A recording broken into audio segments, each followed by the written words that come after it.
Hey there, Bruins fans.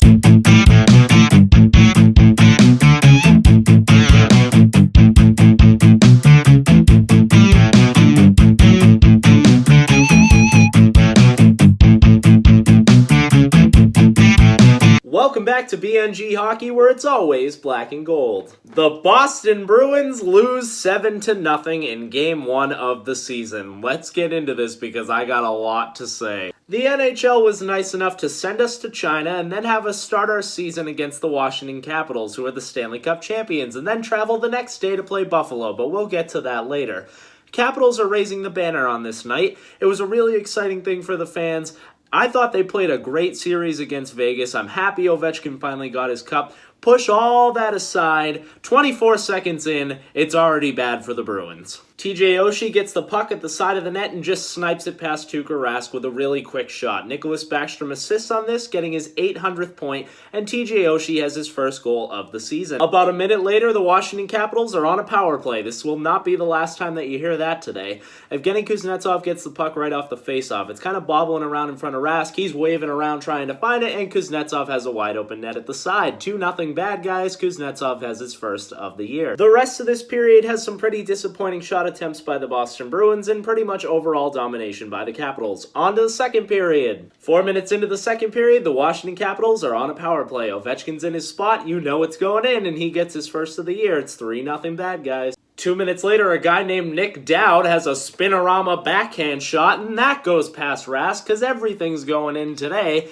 4-0 Capitals. And a minute later, the Capitals are back on the power play. Evgeny Kuznetsov coming into the zone sends about the easiest little shot on Tuukka Rask, and it goes in. We say goodnight to Rask and hello to Yaroslav Halak. Still 4 minutes to go in this period. You're thinking this game is never going to end. The Capitals are back on the power play, of course. Ovechkin moves away from his spot. You're thinking that's good. They might not score on this. John Carlson's standing there, though, and he scores, grabbing his first of the year. Third period. Thank God we're almost done with this torture. We're going to skip ahead to about the halfway point where Ehlers gets his breakaway goal. He does one of these celebrations like, yeah, 7-0 boys, and then he goes over to the Boston bench and says a few words to the team. Eller may have forgot that we have an absolute psychopath on our team. The little ball of hate himself comes out the next shift.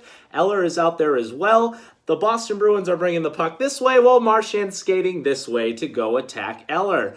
He grabs him and says, all right, let's go. You're not going to talk to my team like that after you score. Now, let's look at this from both sides.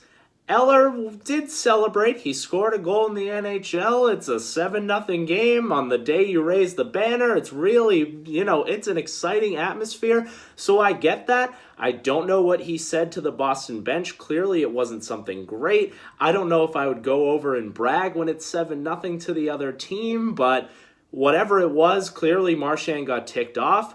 I don't think Brad Marchand should be attacking him like that. I mean, like I said, I don't know what was said, so it's good if he's standing up for his teammates. I do like that. I love a good fight. I mean, Marchand was wailing on him. And for the people who say that Eller didn't drop his gloves, he did. Eller tried to get a few punches in there. Marchand totally beat him, though. I mean, Marchand connected on about 4 or 5 really good shots to the head. Eller was bleeding on the side. I don't think Marchand should have jumped him like that, but Eller definitely fought back. After some discussion, Marchand gets about 10,000 minutes worth of penalties, so he goes down the tunnel. Eller gets his head stitched up and then goes to the box for 5 minutes for fighting. And hopefully Marchand doesn't get penalized for this. I know the league's watching him. We saw the Tom Wilson gets 20 games, so I don't think the NHL's messing around with this kind of stuff anymore, and Marchand has quite the reputation. But as a Bruins fan, I'm just hoping he's able to play. We're finally done with this game. 7-0 is your final. Braden Holtby gets the shutout. It is his 13th straight win against the Bruins. The Capitals have our number, man. Better hope we don't have to play them in the playoffs. If we even make it to the playoffs. All right, don't freak out. This is just one game. There's still 81 to go. The Boston Bruins should be a playoff contender, but they looked rough in this game. My suggestions for tonight's lineup, I would put Anders Bjork in. You can just close your eyes and get rid of any of the fourth liners and put Bjork in instead. I think he can help spark the offense because we still have 0 goals on the season. And I would also think about putting Euro Vakanainen in. I mean, the Buffalo Sabres are going to have a lot of rookies in tonight. They have a stud rookie defenseman in Rasmus Dahlin. Why not try out Vakanainen? I think he looks pretty good in the preseason. He's fast. He can handle the puck well.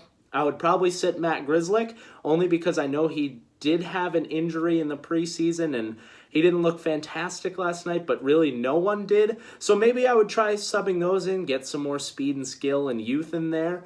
But other than that, the Bruins just need to move on from that game. I'm really mad that the NHL is making us play 2 back-to-back road games, but in the end, it might be good for the Bruins to just forget about last night and go and get a solid win here against Buffalo. Thank you so much for watching. I hope you enjoyed today's video. If you're pumped for tonight's game against Buffalo, make sure to give this video a big like, and if you haven't already, subscribe.